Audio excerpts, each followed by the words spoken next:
سلام دوستان عزیز، امیدوارم هر کجا هستید همیشه دلتون شاد و تنتون سلامت باشه. به کانال سرگذشت های واقعی خوش آمدید. ما در این کانال قصد داریم با شنیدن سرگذشت های واقعی دوستانمان از زندگی آنها تجربه بیاموزیم. دوستان عزیز، همانطور که می‌دانید عمر ما کوتاه است و برای به دست آوردن هر سرگذشتی نمی‌توانیم خودمان آن را تجربه کنیم. پس از زندگی یکدیگر برای بهتر زندگی کردن تجربه می‌آموزیم. داستانی که می‌خواهم امروز برایتان تعریف کنم سرگذشتی از دوست عزیزمان فرامرز است. من فرامرز هستم، 35 ساله و همسرم فرانک 25 سال دارد.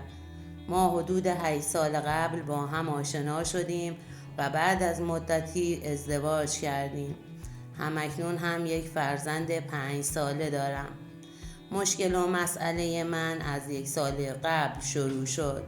ما مدتی قبل با یکی از اقواممان که رفت و آمد داشتیم، بعد از مدتی متوجه ارتباط نزدیکش با همسرم شدم. من صبحها به سر کار می روم و همسرم هم به کلاس می رود.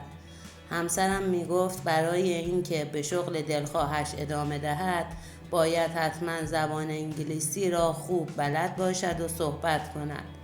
به همین خاطر در یکی از آموزشگاه‌های نزدیک خانه ثبت نام کرد و شروع به خواندن زبان انگلیسی کرد. در این مدت هم چون دخترم سن کمی داشت او را به مهد می برد تا خودش راحت‌تر بتواند به کلاس‌هایش برسد. در مسیر راه مغازه همان اقواممان سر راهشان بود و همین باعث شده بود که هر روز موقع رفت و برگشت به کلاس از مقابل مغازه دوستمان رد می شد و همدیگر را ملاقات می کردن. من که کاملا از همه چیز بی اطلاع بودم برای همسرم یک گوشی خریدم و گوشی قبلی او را برای خودم برداشتم.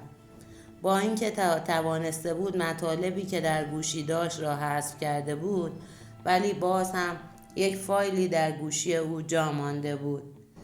من آن فایل را باز کردم ولی زمان کوتاهی از فایل در آن ضبط شده بود، یعنی فقط 48 ساعت از مکالمات آنها در آن فایل ذخیره شده بود. وقتی فایل را باز کردم و وایس هایشان را گوش دادم متوجه شدم که خیلی بیش از حد با هم صمیمی شدند و خیلی راحت در مورد همه چیز صحبت می کردن. وایس هایشان از اول از طرف هر دو فقط در مورد زندگی شخصیشان بود، یعنی به قول همسرم فقط با هم درد و دل می کردن. چون آن دوست ما هم همسر و 3 فرزند داشت. هر دو سعی کرده بودند که در اوایل رابطه از زندگی شخصیشان برای هم صحبت کنند و یک جورایی درد و دل کنند. این صحبت ها و درد دل ها کم کم باعث شده بود که به هم حس بهتری داشته باشند و بهتر یکدیگر را درک کنند. حس عاطفی شدیدی به هر دویشان دست داده بود. در یکی از وایس ها آن شخص به همسرم پیشنهاد داده بود که بیا رابطه امان را علنی کنیم. تو به خواهر بزرگترت بگو که با پدر و مادرت صحبت کند. من هم با مادرم مطرح میکنم تا ببینم نظر خانواده ها چی هست. همسرم در جواب گفته بود که نه، الان هنوز خیلی زود است. احساس میکنم که فرصتش نرسیده. بیا مدتی بیشتر را با هم بگذرانیم تا ببینیم چه اتفاقی میافتد. در ادامه همسرم گفته بود که اگر بخواهیم خانواده ها را درگیر کنیم باید بگذارید چند ماه دیگر، چون دختر من هنوز خیلی کوچک است و وابستگیش به من زیاد است. از روزی که با تو ارتباط برقرار کردم سعی می کنم که وابستگی دخترم را کم کنم. به همین خاطر دخترم را مهد گذاشتم تا چند ساعتی از من دور باشد. من وقتی وایس ها را گوش دادم خیلی عصبانی شده بودم. سریع با همسرم مطرح کردم ولی زیر بار خیانتش نرفت. من را بیشتر عصبانی می کرد. بین ما دعوای شدید و زد و خورد رخ داد. وقتی دیدم که هیچ وجه قبول نمی کند گوشی که دست خودش بود را گرفتم و دیدم که داخل آن هم خیلی با هم ارتباط گرفتند. حتی عکس‌های بدون لباسشان را برای هم فرستاده بودند. بعد که همسرم دید هیچ راهی جز اعتراف ندارد گفت ما فقط 2-3 ماهی با هم در ارتباط بودیم و ارتباطمان هم فقط در حد پیامک یا دیدار داخل مغازه بوده، آن هم فقط برای گذراندن وقت و یا درد دل کردن.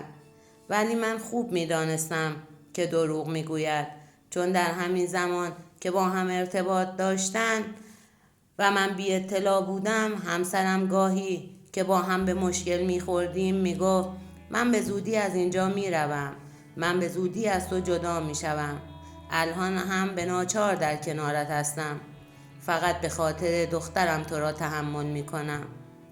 بالاخره روزی پشیمان می شوی و می فهمی که اشتباه کردی. الان موضوع طوری شده که ارتباط همسرم علنی شده. این در صورتی است که من فقط با پدر و مادر همسرم در میان گذاشته بودم، چون نمیخواستم آبرویمان ریخته شود، چون دخترم تحت تاثیر این کار مادرش تا آخر عمر سرافکنده می شود.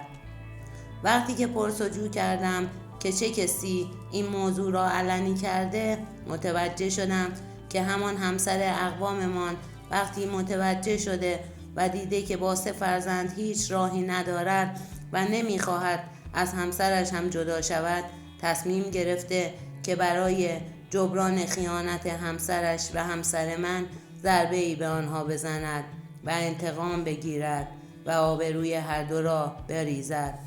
به همین خاطر این موضوع را به همه اقوام و دوستان گفته.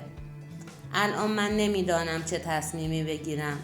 یک روز خودم را قانع می کنم که چون ما 1 فرزند داریم و فرزند ما هم دختر است پس باید هر طوری شده زندگی کنیم، ولی باز فکر می کنم که به هیچ وجه نمی توانم تحمل کنم و این موضوع به این بزرگی را نادیده بگیرم. آبروی من هم که بین اقوام و آشنایان ریخته، پس این چه ادامه است برای آبرو نریختن؟ کل آبرو که ریخته. ولی همسرم کلا 3 ماهی است که رفته و میگوید تو هر روزی یک چیزی میگویی. من میدانم که نمیتوانی فراموش کنی، پس بچه را بهانه نکن، بیا تمامش کنیم.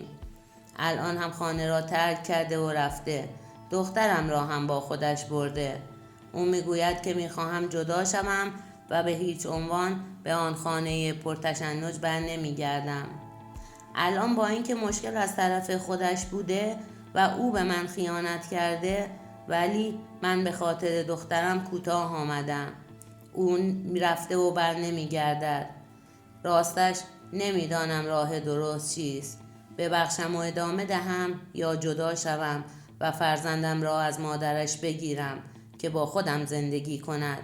به نظر خودم تصمیم اول عاقلانه تر است، ولی تصمیم دوم به نفع دخترمان است، چون هنوز خیلی کوچک است و احتیاج به مادر دارد و با نبود مادر دچار آسیب‌های جبران ناپذیری می شود. دوستان عزیز، من مشکلم را در این کانال مطرح کردم تا از نظر شما عزیزان استفاده کنم. ممنون می شوم که مرا راهنمایی کنید. دوستان، اگر شما هم به سرگذشت‌های واقعی علاقه‌مند هستید، ممنون می شوم کانال را سابسکرایب کنید و زنگوله کنارش را فعال کنید. ممنونم از اینکه با این داستان هم تا آخر در کنار من بودین.